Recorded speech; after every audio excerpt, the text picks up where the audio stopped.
23-year-old Emily Carter lived in the small town of Bridgetown, Ohio. She worked at the local library, loved reading, and dreamed of traveling. Her life was calm and uneventful until one evening when everything changed. Emily was walking home from work when she was attacked by an unknown man. He dragged her into a dark alley where he assaulted her. Emily could barely remember his face, only his dark eyes, low voice, and the smell of cigarettes. She screamed, but no one was around. The next day, Emily reported the crime to the police. Detective Jacob Reynolds, an experienced investigator, took on the case. He interviewed Emily, collected evidence from the crime scene, but the perpetrator left no DNA traces. The only thing the police had was a description: a man about 6 feet tall, with short dark hair, wearing a black jacket, and smelling strongly of tobacco.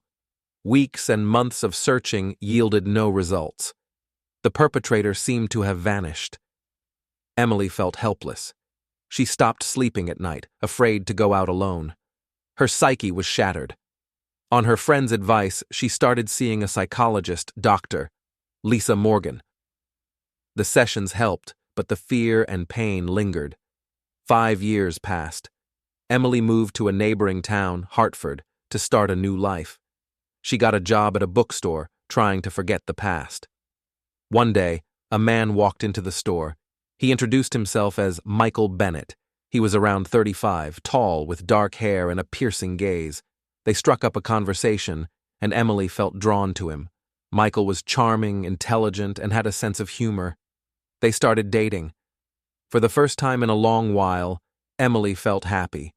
Michael was caring, but sometimes he would leave at night, saying he had urgent work. Emily didn't ask too many questions. She trusted him. One evening, Emily saw a news report on TV. Another assault had occurred in the city. The victim described the attacker, a tall man with dark hair wearing a black jacket. Emily felt a chill run down her spine. The description was all too familiar. She began to notice oddities in Michael's behavior. He often disappeared at night, returning tired, sometimes with scratches on his hands. Once she found cigarettes in his jacket, even though he claimed he didn't smoke. Emily started to suspect that Michael was hiding something. Emily decided to test her suspicions. She secretly followed Michael when he left at night. He entered an abandoned warehouse on the outskirts of town. Emily called the police, but by the time they arrived, Michael was gone. Inside the warehouse, they found signs of a struggle and women's clothing. The police launched an investigation. Detective Reynolds, who had handled Emily's case 5 years ago, got involved again. He suspected a connection between the new crimes and the old case. Emily decided to confront Michael. She asked him directly, "Are you the one attacking women?" Michael initially denied it, but then his expression changed. He smiled, and something sinister flashed in his eyes. "You've always been smart, Emily," he said. When Emily realized that Michael was the man who had destroyed her life 5 years ago, she was overcome with terror. She tried to run, but he was faster. Michael grabbed her arm, his face twisted with anger. "Did you think you could escape me again?" he hissed. Emily struggled, but he struck her on the head. Everything went dark. Emily woke up in a cold, damp basement. Her hands and feet were tied to a chair, a gag in her mouth. She tried to move, but the ropes dug into her skin. A dim light bulb flickered in the corner, casting shadows on the grim room. Tools hung on the walls, making her shudder. After a while, Michael came down to the basement. He looked calm, almost indifferent. He sat down across from Emily and removed the gag. "Do you want to know why I do this?" he asked. Emily remained silent, her heart pounding. Michael began to tell his story. His childhood was filled with pain and humiliation. He grew up in a poor family, where his father was an alcoholic, and his mother was a victim of his abuse. Michael often watched his father beat his mother and could do nothing. One day, when he was 12, his mother left them and ran off with another man, leaving Michael with his father. After that, his father became even more violent. He blamed Michael for his mother's departure and often beat him. Michael began to hate women, seeing them as traitors and the source of all his suffering. As he grew older, this hatred turned into something darker. He started taking revenge on women who, in his mind, resembled his mother. "You were one of the first," Michael said, staring at Emily. "You even smelled like her." Emily felt despair wash over her. She understood that Michael was mentally ill, but that didn't justify his actions. Michael kept Emily in the basement for several days. He brought her water and food, but only spoke to her about his exploits. He told her about his other victims, how he chose them, how he planned his crimes. Emily felt like she was losing her mind. She prayed that someone would find her. On the third day, the police showed up at Michael's house. They had come to ask him a few questions about a recent assault. Michael acted calm, but when the officers heard faint moans coming from the basement, they grew suspicious. "What's that?" one of the officers asked. Michael tried to distract them, but it was too late. The police went down to the basement and found Emily tied to the chair.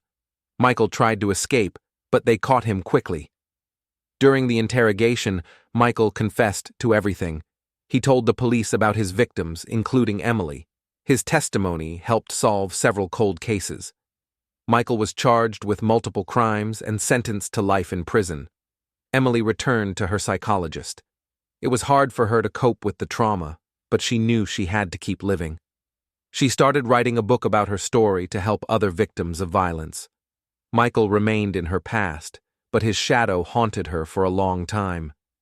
This story is about the importance of fighting for justice and never losing hope, even in the darkest moments of life. Emily found the strength to move forward, and her story became an inspiration to many.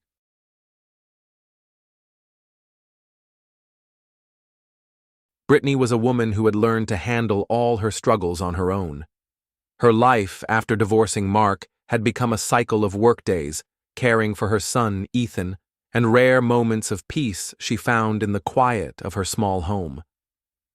Her job as a massage therapist at a local spa not only provided her with income, but also constant attention from the men who came for sessions. Brittany was a beautiful woman. Her slender figure, long chestnut hair, and green eyes attracted attention, but she kept her distance, unwilling to let anyone into her life. She knew her heart hadn't fully healed from the past, and her main concern was Ethan, her 6-year-old son, who needed her love and protection. One evening, after work, Brittany stopped by a small grocery store. She didn't expect that this day would become a turning point for her. In the store, she noticed a man standing by the wine aisle, pondering his choice. It was John, a tall, athletic man with dark hair and brown eyes. Their eyes met, and a conversation began. They talked about wine, work, and life. Brittany felt that this man was somehow similar to her. He too carried the weight of his past, but tried to remain strong. They exchanged phone numbers, and from that moment, their lives began to change. John had been divorced for 3 years. His ex-wife, Michelle, had custody of their 2 children, 8-year-old Lisa and 6-year-old Michael. Michelle couldn't accept the divorce and constantly tried to win John back, using any means necessary, including threats and manipulation. She threatened to take the children away, or even harm herself if John didn't return to the family. John tried to be a good father, but his relationship with Michelle grew increasingly tense. He felt trapped in a cage where every move was controlled by his ex-wife. Brittany and John began meeting after work. They spent evenings and nights together, forgetting about sleep, captivated by each other. Brittany felt that she had finally found someone who understood her. John, in turn, felt that with Brittany, he could be himself, without masks or pretense. However, their relationship wasn't without challenges. Brittany had Ethan, who needed her attention and care. John had 2 children living with Michelle. They couldn't simply move in together, as they had no way to combine their families. Brittany didn't want Ethan to feel abandoned, and John feared that Michelle would use their relationship against him. Meanwhile, Michelle, having learned about John's new romance, began to act. She called him at night, threatening to take the children and never let him see them again. John tried not to give in to her manipulations, but the tension grew. Michelle felt she was losing control of her life and decided to punish Brittany. She drank a few glasses of wine to bolster her courage and devised a plan. One evening, as Brittany was walking home from work, she was attacked. Someone pushed her from behind, she fell face first onto the pavement, and in that moment, her earrings were ripped from her ears. Brittany was in shock, but managed to make it home. The next day, she went to the police to report the assault. However, the investigation dragged on, and Brittany began to lose hope for justice. The bruises on her face were too noticeable, and she was afraid her clients would see them and start asking questions. Brittany had always taken pride in her work and professionalism, and the thought of her clients seeing her in such a state filled her with panic. In the morning, before work, she stood in front of the mirror for a long time, trying to conceal the bruises with foundation and powder. Her hands trembled, and she broke down in tears several times, but forced herself to pull together. At the spa, she avoided making eye contact with clients. When someone entered the room, she lowered her head or turned so the bruises were less visible. One of her regular clients, a man named Tom, noticed her strange behavior, but Brittany brushed off his questions, saying she was just tired. After the attack, Brittany began crying frequently. She tried to do it when Ethan was at school or already asleep, but sometimes the tears came suddenly, and she couldn't hold them back. One evening, while cooking dinner, her hands began to shake, and she dropped a plate on the floor. The plate shattered, and Brittany, staring at the shards, felt a wave of panic. She sat on the floor, wrapped her arms around herself, and began to sob. Ethan, frightened, ran to her and hugged her. His words, "Don't cry, Mommy, I love you," made Brittany feel a little better, but she realized she couldn't continue living like this. She decided to see a psychologist to help her cope with the trauma. Meanwhile, Michelle continued her games. She called John at night, threatening that if he didn't return to her, she would take the children and move to another city. John tried to remain calm, but her words affected him. He felt cornered. He didn't want to lose his children, but he also couldn't return to Michelle. He knew their relationship was toxic, and going back to her would destroy him. One day, Brittany went to the home of one of her clients, Jessica, to give her a massage. Jessica was a young, beautiful woman with long blonde hair and blue eyes. Her husband, an influential businessman, was known for his connections and resources. During the session, Brittany told Jessica about the attack and her struggles. Jessica, kind and empathetic, immediately called her husband and asked him to help.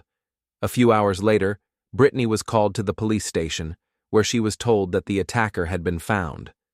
It was Michelle. Having learned about John's romance with Brittany, she had decided to take revenge. In a drunken state, she had devised a plan and carried it out, seizing the opportunity. The police issued a restraining order, prohibiting Michelle from approaching Brittany and John, with the threat of jail time if she violated it. John, upon learning what had happened, was furious, but also felt guilty for putting Brittany in danger. They decided to be more cautious and not give Michelle any reasons for further attacks. Brittany and John continued to see each other, but now their relationship had become even more complicated. They understood that the path to happiness would be long and difficult, but they were willing to fight for their future. Brittany dreamed that one day they could unite their families and live together, but for now, it remained just a dream.